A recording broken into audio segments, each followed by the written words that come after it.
Cynthia Montgomery, in your opinion, what qualities make for a great strategist?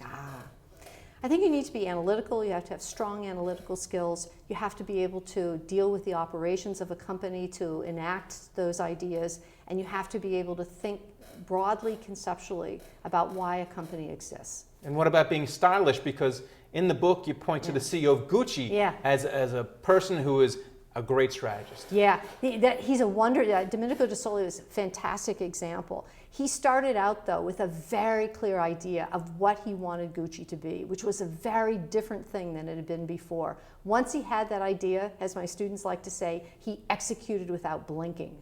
And the reason he could do that is that he had a very clear understanding of what that central purpose of Gucci was going to be. And then because of that, he was able to execute. A lot of people talk about Steve Jobs as being a great strategist. Tell me, in your opinion, why do you think he was such a great strategist? And can Tim Cook follow in his footsteps? Can a company just set a strategy and forget it? Yeah, I think you've got to look carefully at Jobs before you reach that conclusion, because Jobs had a long life as a CEO.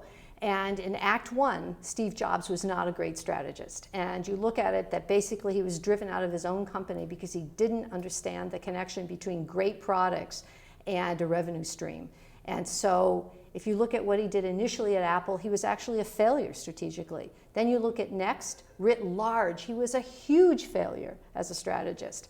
So then when he came back into Apple, he succeeded, but that was because he was able to take the products and tie them to a revenue stream.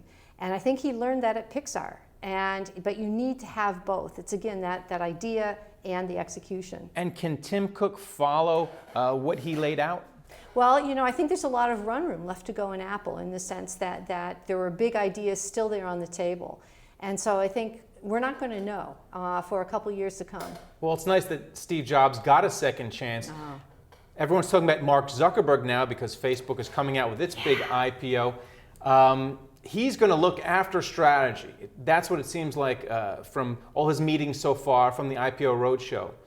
Any insight into your opinion about Mark Zuckerberg as a strategist from what you've seen? Yeah, I think what Mark should do is look very carefully at the Steve Jobs model, because I think there's a risk that he could end up as Steve Jobs Act 1 as a strategist, and you don't want that. You want Act 2, where you're a visionary, he's a visionary like Jobs, but you need to tie it to a revenue generating model. And I think that's where his vulnerability is going to be. So finally, how can an investor tell whether or not the CEO of a company is a good strategist? Because in the end, they are not sitting in the boardroom. They don't get the insight as an employee would. They just have to use whatever tools they can to make a decision about the stock. Yeah, what I would look for is clarity, great clarity on what the company's going to do and what it's bringing to the world that's going to matter. So I would look to see for a company that has a very clear understanding about that, and then the means by which they're going to implement it.